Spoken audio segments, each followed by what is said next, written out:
الحمد لله وكفى وسلام على عباده الذين اصطفى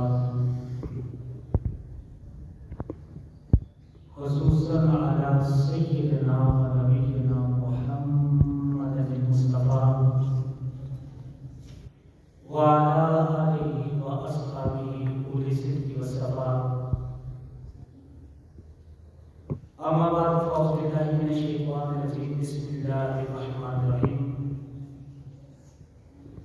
يا أيها الذين آمنوا كتب عليكم الصيام كما كتب على الذين من قبلكم لعلكم تتقون. صدق الله مولانا العظيم وصدق رسوله النبي الكريم الأمين المكين الحبيب الرؤوف الرحيم.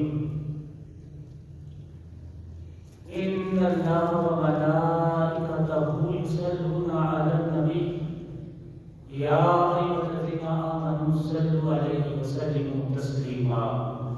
اللهم صل على سيدنا ومولانا محمد وعلى آله وصحبه وبارك وسلم. بعد السلام اللہ جل مجدہ کا لاکھ فضل و احسان و اس کا کرم ہے کہ اس ذات والا صفات نے ہمیں نہ صرف رمضان مبارک کی یہ باسعادت ساتھ نصیب فرمائی بلکہ اللہ نے ہمیں توفیق عطا فرمائی اور آج ہم جو ہیں وہ اس مبارک مہینے کے دوسرے عشرے یعنی عشرۂ مغفرت میں داخل ہو گئے. شکر الحمدللہ اللہ کی رحمت نے ہماری مدد فرمائی، ہماری یاوری کی اور ہمیں اپنی مغفرت کے دروازے پہ پہنچا دیا. یہ اللہ کا بہت بڑا کرم اور احسان. اب آگے سے بتا پچھلے جمعہ کے خطاب میں نے آپ احباب کے سامنے آقا علیہ السلام کی ایک حدیث پاک وہ پڑھنے کا شرط حاصل کیا تھا. آقا علیہ السلام نے ارشاد فرمایا کہ اللہ تبارک تعالیٰ نے میری جو امت ہے اس کو یہ خصوصیت عطا فرمائی ہے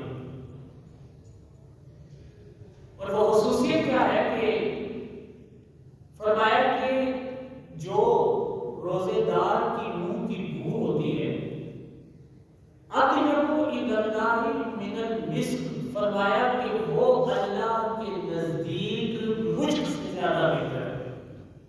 وہ اللہ کے نزدیک مشک سے زیادہ بہتر ہے. اس حدیث پاک میں رسول کریم صلی اللہ علیہ وسلم نے روزہ داروں کے ساتھ اللہ کے قرب کو بیان فرمایا کہ اللہ کتنا قریب ہوتا ہے روزے دار، کتنا قریب کہ اس کے منہ سے جو بو آتی ہے اللہ تبارک تعالیٰ اس بو کا بھی ذکر فرماتے ہیں. اتنا نزدیک ہوتے ہیں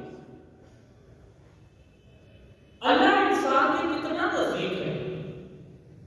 حضرت علی مرتضیٰ شیر خدا مولا کائنات آپ ارشاد فرماتے ہیں کہ یہ رمضان مبارک جو ہے اس میں جو دعائیں ہیں یہ تقدیریں بدل سکتی ہیں. رمضان مبارک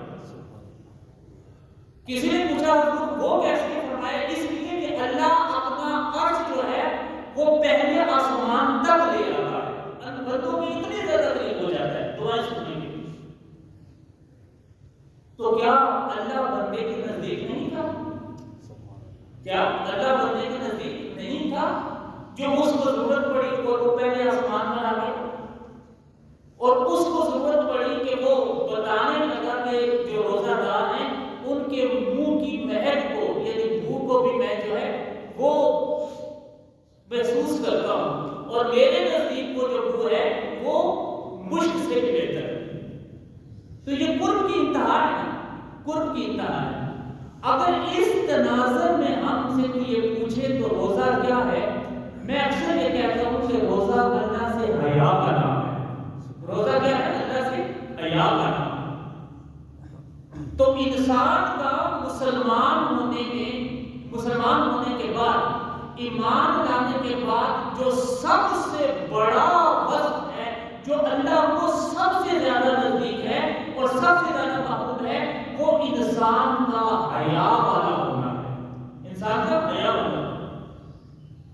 اور حیا سب سے پہلے تو اللہ سے حیا، پھر اللہ کے بعد اللہ کے مخلوق سے حیا۔ اور اللہ سے حیا کیا ہے؟ اللہ سے حیا یہ ہے کہ انسان کو اتنی غیرت ہونی چاہیے، اتنی شرم ہونی چاہیے کہ وہ رب کہتا ہے کہ میں اتنا قریب ہوں، اتنا قریب ہوں، تمہارے منہ سے آنے والی جو بو ہے میں اس بو کو بھی محسوس کرتا ہوں، اتنا قریب ہوں۔ تو اگر انسان کو روزہ رکھ کے بھی حیا نہ ہے تو اس سے بڑی کوئی بے حیائی سو ہی نہیں سکتی۔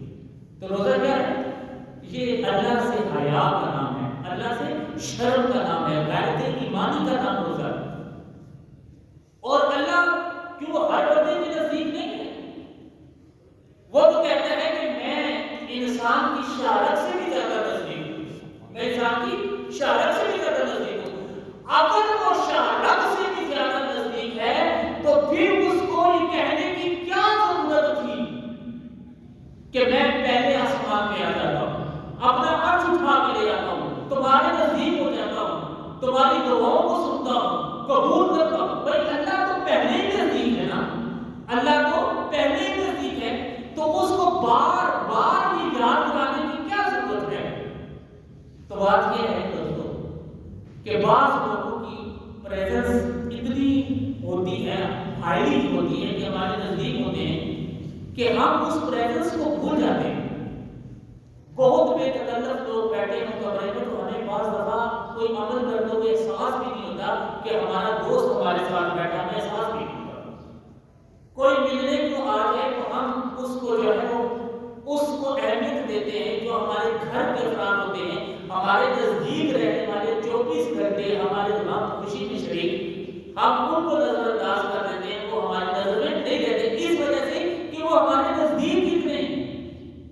تو بالکل اللہ کیا ہے؟ انسان کی شہرت سے بھی زیادہ نزدیک ہے، لیکن انسان نے اللہ کی اس نزدیکی کو بھلا کے رکھ دیا، اللہ کی اس نزدیکی کو بھلا کے رکھ دیا۔ کیسے؟ کہ جب انسان گناہ کرتا ہے تو پھر اسے یاد نہیں رہتا کہ اللہ کتنا نزدیک ہے۔ ہاں جب دعا کرتا ہے تو اسے بڑا یقین ہوتا ہے کہ اللہ دل کی ساری باتیں جانتا ہے، بڑا یقین ہوتا ہے۔ گناہ کرتے اسے یقین نہیں آتا، اللہ پتہ نہیں کہاں۔ لیکن جب انسان جو ہے وہ جب انسان گناہ کرتا ہے نا تو اسے یاد نہیں آتا کہ اللہ کتنا قریب ہے، پتہ نہیں کہاں۔ اس کی آنکھوں کے سامنے، اس کی عقل کے سامنے، شعور کے سامنے سارے پردے پڑ جاتے ہیں، کہیں اللہ محسوس نہیں ہوتا۔ بس دعا کے وقت اللہ بڑے قریب ہوتا ہے کہ اللہ بڑے نزدیک ہے، وہ تو جانتا ہے، وہ تو سنتا ہے، وہ میری بھی سن لے گا۔ انسان کو یہ بڑا یقین ہوتا ہے۔ تو ہم اللہ کے ساتھ جملہ تھوڑا سا سخت ہے لیکن میں واضح چاہتا ہوں کہ ہمارے اعمال یہ ہیں، ہم اللہ کے ساتھ وہ سلوک بھی نہیں کرتے جو گھر میں ہم اپنے ماں باپ کے ساتھ کرتے ہیں۔ اللہ کے ساتھ ہمارا وہ سلوک بھی نہیں۔ ہمارے ماں باپ نے دیکھ لو نا کہ انسان کو پھر غیرت آ جاتی ہے کہ ابا دیکھ رہا ہے، پھر غیرت آ جاتی ہے کہ ماں دیکھ رہی ہے، لیکن کبھی انسان کو یہ غیرت آتی ہی نہیں کہ میرا اللہ مجھے دیکھ رہا، کبھی یہ غیرت نہیں آتی۔ تو اس غیرت کو، یہ جو غیرت ہے یہ حیا ہے، اس غیرت کو اچیو کرنے کا نام کیا ہے؟ اس غیرت کو اچیو کرنے کا نام روزہ ہے۔ اس غیرت کو اچیو کرنے کا نام روزہ ہے۔ کس لیے؟ کہ اللہ تبارک تعالیٰ نے ارشاد فرمایا کہ الصوم لی وانا اجزی بہ، فرمایا کہ یہ جو روزہ ہے نا یہ بندے اور میرے درمیان ایک تعلق ہے، تو اس کو بندہ خالص میرے لیے ہر کام سے ہو جاتا ہے، اگر وہ میرے لیے کرتا ہے تو اس کی جزا میں خود ہی عطا فرماؤں، اس کی جزا میں خود ہی عطا فرماؤں۔ یہ میرا بندے کا تعلق ہے۔ اسی لیے رسول کریم صلی اللہ علیہ وسلم نے فرمایا کہ انسان کا ہر نیک عمل ضائع ہو سکتا ہے، انسان کا ہر نیک عمل ضائع ہو سکتا ہے۔ کوئی نمازیں پڑھتا رہے، حج کرتا رہے، زکاتیں دیتا رہے، حقوق کی بات ادا کرتا رہے، کچھ بھی کرتا رہے، ہو سکتا ہے کہ وہ کسی کا دل دکھا دے، ہو سکتا ہے کہ وہ کسی پہ ظلم کر دے، ہو سکتا ہے کہ وہ کسی کا حق مانگے اور قیامت والے دن اللہ جو ہے اس کے حق کے بدلے اس کی ساری نیکیاں ضائع کر دے، اس کے حق کے بدلے ساری نیکی ضائع کر دے۔ تیرا حج یہ اس پر ٹرانسفر ہو گیا، تیرے نوافل کا ثواب فلاں کو ٹرانسفر ہو گیا، تیری زکات کا ثواب فلاں کو ٹرانسفر ہو گیا، ابو پر عبادت کا ثواب فلاں کو ٹرانسفر ہو گیا۔ اور انسان جو ہے وہ بالکل خالی، ہر عمل انسان کا ضائع ہو سکتا ہے، لیکن فرمایا ایک عمل ایسا ہے جسے اللہ کبھی ضائع نہیں کرتا، اور وہ عمل کیا ہے؟ انسان کے روزے۔ اگر انسان روزہ رکھ لے، اللہ کے ساتھ اخلاص کے ساتھ اپنا معاملہ کر لے، تو اس کے بعد اگر اس کے عمل میں کوئی کوتاہی ہو بھی تو اللہ اپنی طرف سے اس کا فدیہ عطا کر دیتا ہے، لیکن اس کی اس عمل کو ضائع نہیں کرتا، اس کی اس عمل کو ضائع نہیں کرتا۔ مراد کیا ہے کہ کسی کا حق مارا ہے، بھائی اس کی نمازیں دے دیں، اچھا نمازوں کا تو ثواب نہیں ہے، اس میں روزے رکھے ہیں تو روزوں کا ثواب دے دیتے ہیں۔ اللہ کہے گا نہیں، الصوم لی وعلی اجزی بہ، فرمایا یہ جو رمضان ہے یہ تو خالی میرے لیے تھا، اس کا حق نہیں دینا۔ اللہ اس سے پوچھے گا تو کیسے راضی ہوگا؟ وہ کہے گا اس نے میرا بہت دل دکھایا، اللہ کہے گا اچھا چل میں تجھے یہ نعمت دے رہا ہوں، تو راضی ہو گیا؟ تو وہ کہے گا اللہ یہ پھر تھوڑا سا ٹھیک، اللہ کہے گا اچھا چل یہ بھی دے دی، تو راضی ہو گیا؟ پھر اس کو تردد ہوگا، اللہ کہے گا اچھا جا میں نے تجھے جنت کا وارث بنا دیا، جو چاہے نعمت کر، جو تو استعمال کر، میں نے ساری نعمتیں تیرے سر پہ دی۔ تو پھر لیکن اللہ اس کا وہ عمل روزے کا ضائع نہیں کرے گا، اس لیے کہ یہ ڈائریکٹ کیا ہے؟ بندے اور اللہ کے درمیان ایک تعلق ہے، اللہ بندے اور اللہ کے درمیان ایک تعلق ہے۔ حیا کا نام ہے روزہ، اور حیا کیا ہے؟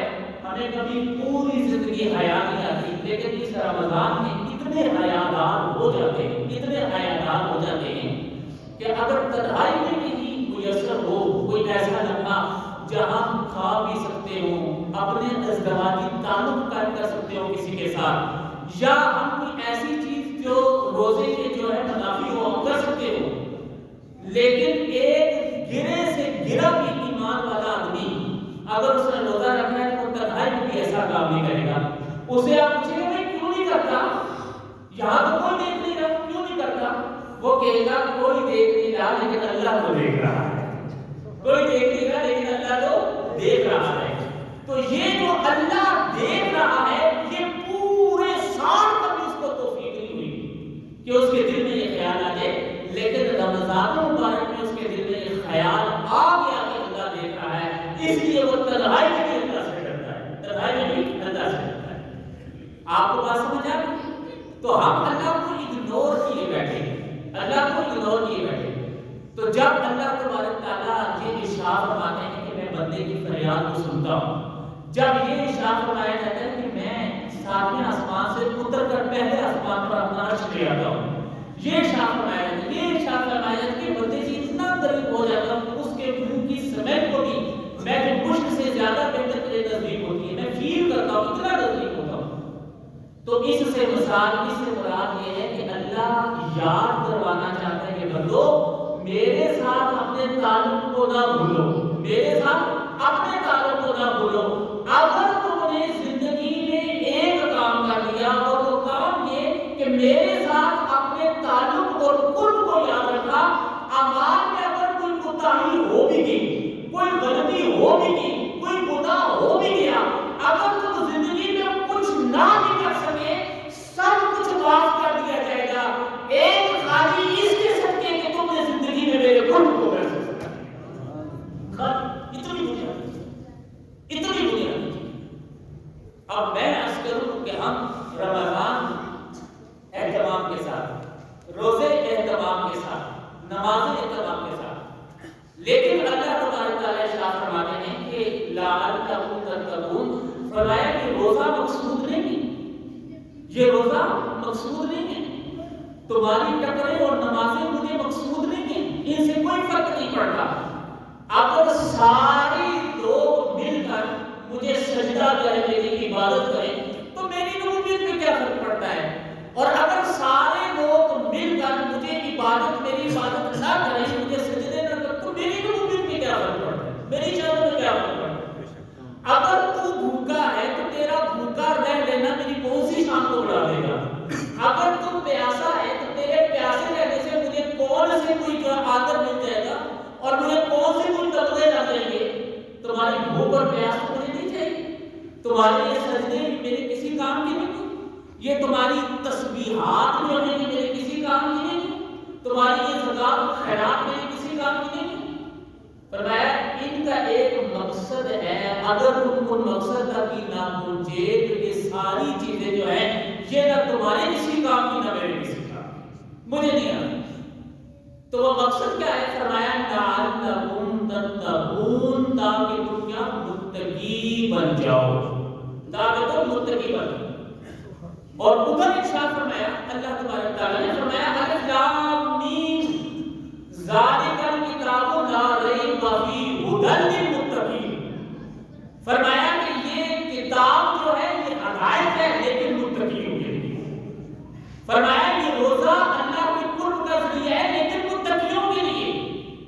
فرمایا یہ نماز جو ہے یہ میری انتہائی قرب کا نام ہے مگر کس کے لیے؟ متقیوں کے لیے۔ تو یہ سارے انعامات متقیوں کے لیے ہیں۔ اور متقی کون ہوتے ہیں؟ متقی کون ہوتے ہیں؟ بدقسمتی سے ہمارے ہاں ایک پرسیپشن بن گیا ہے،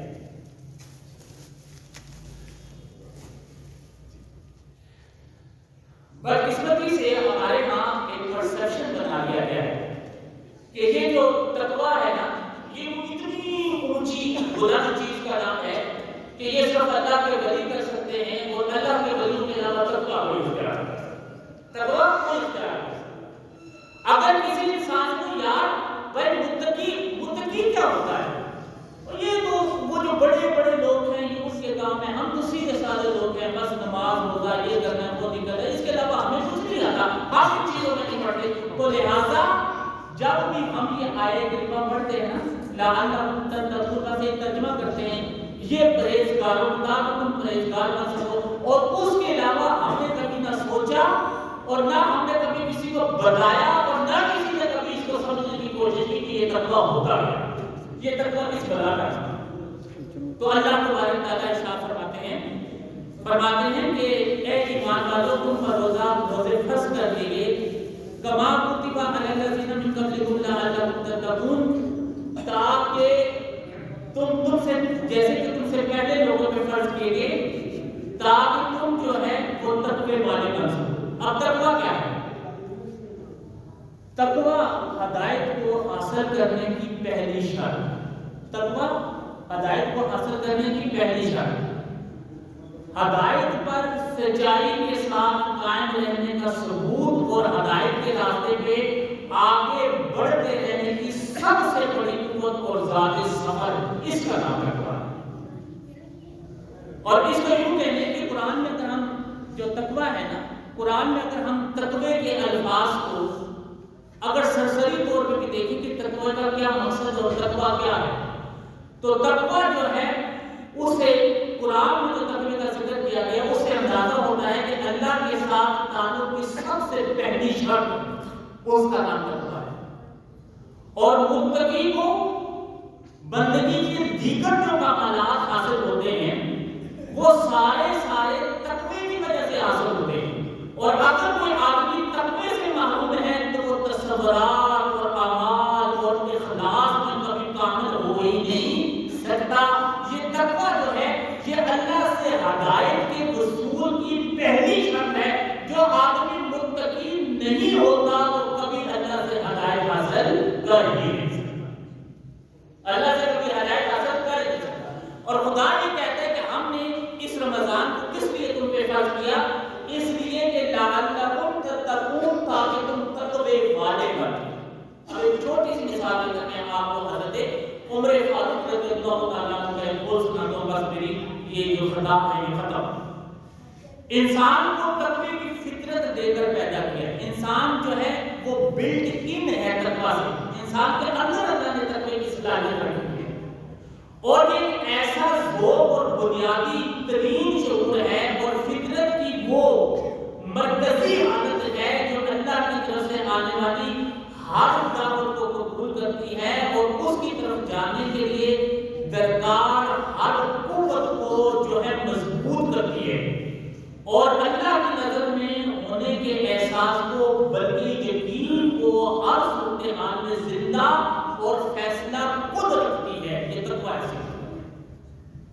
میں ذرا دوہراؤں کہ آپ کو یہ بات کا سمجھ آئے کہ تقویٰ کس کو کہتے ہیں، کہ انسان کو تقویٰ جو ہے اللہ نے فطرت میں عطا کیا، انسان کے اندر بلٹ ان ہے یہ تقویٰ، اور یہ ایک ایسا ذوق ہے۔ تقویٰ کیا ہے؟ یہ ایک ایسا ذوق ہے اور بنیادی ترین شعور ہے۔ ذوق اور شعور، یہ تقویٰ کیا ہے؟ یہ ایک ذوق ہے اور بنیادی ترین شعور ہے، اور فطرت کی وہ مرکزی حالت ہے کہ جس کی مرکزی حالت ہے کہ جو اللہ کی طرف سے آنے والی ہر دعوت کو قبول کرتی ہے۔ یہ انسان کے اندر فطرت کی وہ مرکزی حالت ہے، اور اس کے طرف جانے کے لیے درکار ہر قوت کو یہ بیدار رکھتی ہے انسان کے اندر، اور اللہ کی نظر میں ہونے کے احساس کو بلکہ یقین کو، کہ انسان یہ کہے کہ میں اللہ کے سامنے ہوں۔ جب تک انسان کے اندر تقویٰ پیدا نہیں ہوتا، انسان کے اندر کبھی بھی احساس پیدا نہیں ہو سکتا کہ اللہ مجھے دیکھ رہا ہے یا میں اللہ کو دیکھ رہا ہوں۔ یہ کبھی احساس ہوتا ہے، اور پھر کہا کہ اور پھر جب تک احساس نہیں پیدا ہوتا کہ اللہ مجھے دیکھ رہا ہے یا میں اللہ کو دیکھ رہا ہوں، تو انسان کے اندر غیرت اور حیا کہاں سے ہے؟ جو انسان اللہ سے غیرت اور حیا نہیں کرتا، وہ انسانوں سے کیا غیرت اور حیا؟ بات سمجھ سی۔ تو تقویٰ جو ہے وہ بنیادی چیز ہے۔ اب میں اس تعلق کو حضرت عمر فاروق رضی اللہ تعالیٰ عنہ کے الفاظ میں بیان کروں گا، بس یہی آج میرے خطاب کا مرکزی نقطہ ہے، بس یہی، یعنی سب کچھ بھولو لیکن اس کو نہ بھولو۔ یہ جو قول ہے حضرت عمر فاروق رضی اللہ تعالیٰ عنہ، آپ نے فرمایا کہ یہ جو تقویٰ ہے، آپ نے فرمایا کہ تعلق جو ہے انسان سے وہ تقوی کے لحاظ سے رکھا جائے۔ حضرت عمر فاروق نے فرمایا کہ تعلق جو ہے آپس میں جو رکھتے ہیں وہ تقوی کے لحاظ سے رکھا جائے۔ اب اس کے تین معنی ہیں جو اگر ہم بیان کریں تو ہماری سمجھ جائیں تو ہماری زندگی بدل سکتی ہے۔ ان تین معنی سے کہ تقویٰ کا اصل مطلب سمجھا دیا کہ تقویٰ اللہ تعالیٰ سے تعلق کی صلاحیت اور حال کا نام ہے۔ فرمایا کہ جس سے بھی کوئی تعلق رکھو تقوی کی بنیاد پہ رکھو۔ یہ حضرت عمر فاروق کا قول ہے۔ آپ نے تقوی کی ڈیفینیشن بتائی کہ تقویٰ کیا ہے۔ اس کا مطلب یہ ہے کہ اللہ کے ساتھ جو تمہارا تعلق ہے اور اس تعلق کی جو صلاحیت ہے اور حال ہے، اس کو تقویٰ کہا جاتا ہے۔ اللہ کے ساتھ تعلق کی صلاحیت اور حال کو تقویٰ کہا جاتا ہے۔ پھر اس کا ایک مطلب یہ بھی ہے، فرمایا کہ تعلق مخلوق سے بھی ہوتا ہے، اس لیے جس سے تعلق رکھو تقوی کے مطابق رکھو، جس سے تعلق رکھو تقوی کے مطابق رکھو۔ اس کا پہلا مطلب یہ ہے کہ جس تعلق کو تمہارا تقوی جو ہے وہ تصدیق کرے، اس تعلق کو نبھاؤ، اور جس تعلق میں تمہارا جو تقوی ہے وہ کراہت محسوس کرے، اس تعلق سے اپنی جان چھڑاؤ۔ یہ پہلی بات۔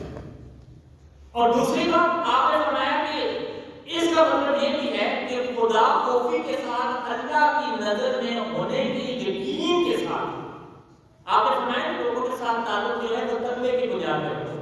اس کا مطلب یہ ہے کہ خدا خوفی اپنے اندر پیدا کرو، اور یہ جو ہے محسوس کر لو کہ اللہ تمہارے ہر عمل پہ نظر رکھے ہوئے ہے، اور اس چیز کو محسوس کرتے ہوئے تم اپنے رشتہ داروں کے ساتھ تعلق رکھو۔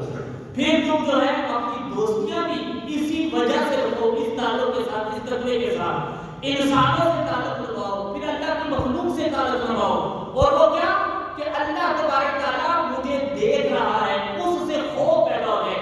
جب انسان کے آپس کے تعلقات میں دو چیزیں، ایک اللہ کا خوف اور دوسری بات یہ کہ اللہ کی مانیٹرنگ کا احساس ہو جائے کہ اللہ دیکھ رہا ہے، تو انسان کے اندر خود بخود اخلاص پیدا ہو جاتا ہے۔ انسان کے اندر خود بخود اخلاص پیدا ہو جاتا ہے۔ تو تقوی کا جو سب سے پہلا ثمر کیا ہے؟ تقوی جو ہے وہ انسان کے نفس کی پہلی حالت، اور انسان کے پہلی نفس کی پہلی حالت کیا ہے؟ اماریت۔ اماریت کو ختم کرتا ہے، اور تقوی کا لغوی مفہوم یہ ہے کہ کسی برتن کو مانجنا اور صاف کرنا.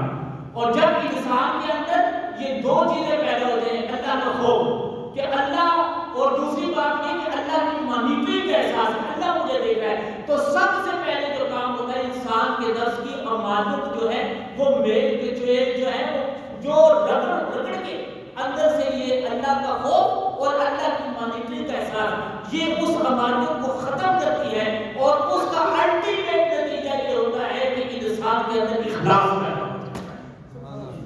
اور جب اپنے درمیان اخلاص پیدا ہو جائے نا، تعلق میں، رشتہ داروں میں، دوستوں میں اخلاص پیدا ہو جائے تو پورے کا پورا معاشرہ جو ہے وہ جنت نصیب ہو جاتا ہے. جنت نصیب ہو جاتا ہے. کس لیے کہ اس میں حرص ختم ہوتی ہے، اس میں لالچ ختم ہوتی ہے، ایک دوسرے کے ساتھ دغا بازی ختم ہوتی ہے، اخلاص پیدا ہوتا ہے. تو اخلاص جو ہے وہ الٹیمیٹ رزلٹ ہے کس کا؟ تقویٰ کا. اور پھر فرمایا کہ اب اگلی بات کیا ہے؟ یہ اگلی بات ہے جو وہ ہے تقوی سے ریلیٹڈ نہیں ہے، لیکن حضرت عمر فاروق کی بات بہت خوبصورت بات ہے. بس یہ آخری بات آپ نے فرمایا کہ جب کسی سے جس آدمی کو دلچسپی نہ ہو اس کے ساتھ گفتگو نہ کیا. آپ نے فرمایا کہ جس آدمی کو دلچسپی نہ ہو اس کے ساتھ گفتگو نہ کیا. تو مطلب اس کا یہ ہے کہ زبردستی خدائی فوجدار نہ بنا لو، زبردستی خدائی فوجدار نہ بنا لو. کون سی بات؟ دین کی بات، اللہ کی بات، پھر باطن کی بات، تصوف کی بات، حق کی بات. یہ ساری وہ باتیں وہ ہیں کہ جو کسی کے سامنے نہ کیا کرو. کس لیے کہ لوگ ناقدری کرتے ہیں جنہیں دلچسپی ہو، اور ہم یہ سمجھتے ہیں کہ ہم تبلیغ کر رہے ہیں، ہم اس کو سمجھا رہے ہیں، ہم اس کی اصلاح کر رہے ہیں. ہم اصلاح نہیں کر رہے. جس کو دلچسپی نہیں اس کے سامنے پورا قرآن جو ہے وہ کھول کے رکھ دو، لیکن اس پہ نہ اس کے ذہن میں کوئی اثر ہوگا نہ اس کے باطن میں ہوگا. آپ اس کے سامنے اگر جو دلچسپی نہیں رکھتا اس کے سامنے اگر آپ قرآن بھی بیان کریں گے تو خود آپ قرآن کی ناقدری کر رہے ہیں. یہ قرآن کی کیا ہے؟ یہ اللہ اور اللہ کے دین کی ناقدری ہے، اس کی توہین ہے کہ ایسے لوگوں کے سامنے بیان کیا جائے کہ جنہیں دلچسپی نہیں، جنہیں دلچسپی نہیں. تو فرمایا کہ اس لیے یہ تبلیغ نہیں ہو سکتی. اور آخری بات فرمایا کہ حاجت اس پر پیش کرو جو اسے پورا کر سکے، اس پہ حاجت کو پیش کرو. ایسے عام اعلان لوگوں کو کہتے تھے نا میں بڑا مجبور ہوں، بڑا بے بس ہوں، اور میں بڑا غریب ہوں، اور پھر مجمع میں اعلان کیا میری کوئی مدد کر دو، یار میرے اوپر تو یہ مصیبت آ رہی ہے، مدد کر دو. تو یہ جو ہے حضرت عمر فاروق نے کہا یہ تمہارا دماغ گداتا ہے اللہ کی نظر میں بھی، بندوں کی نظر میں بھی. فرمایا کہ اب 100 کے مجمع میں تم نے اعلان کیا، نہ جانے کس کس نے تمہاری مدد کی، تمہیں نہیں پتا. تمہارا مقصد تو پورا ہو گیا نا، لیکن نہ تم نے موسم کو پہچانا اور نہ موسم کا تمہارے ساتھ کوئی تعلق ہے. جب تک انسان موسم کو جو ہے وہ نہیں پہچانتا تو پھر نہ موسم کے حال اور احوال میں بھی اللہ کی طرف سے برکت اتر سکتی ہے، نہ انسان کے حال اور احوال میں اللہ کی طرف سے برکت اتر سکتی ہے. اور رسول کریم صلی اللہ علیہ وسلم نے ارشاد فرمایا کہ اب مومن جو ہے وہ مومن کا سہارا ہوتا ہے، ایک دوسرے کے برے وقت میں کام آؤ، لیکن اس چیز سے منع کی کہ اسے آپ پبلک میں لے جاؤ اور لوگوں کے سامنے جا کر وہ میں تو بڑا لٹ گیا ہوں. تو فرمایا کہ اگر تمہاری حاجتیں وہ مجمع پورا بھی کر دے گا لیکن اللہ تمہارے ہاتھ میں کبھی برکتیں عطا نہیں کرے گا. تم دستے سوال دراز کرو گے تو پھر اللہ ساری کو اس کو ایسے ہی رکھے گا، کبھی ایسے نہیں ہونے دے گا. تو فرمایا کہ اس لیے اس آدمی سے سوال کرو کہ جس کے متعلق تمہیں پتا ہو کہ وہ تمہاری جو ہے وہ حاجت کو پورا کرنے کی صلاحیت رکھتا ہے، اور جس کے متعلق تمہیں یہ پتا ہو کہ اس کا تمہارے ساتھ تعلق بھی ایسا ہے کہ اگر اس کے پاس کچھ ہوا تو وہ تمہیں کبھی اپنے گھر سے خالی جانے نہیں دے گا. یہ نصیحتیں حضرت عمر فاروق رضی اللہ عنہ، اور حضرت عمر فاروق کہ جو بات کرتے تھے اور اللہ تبارک تعالیٰ ان کی بات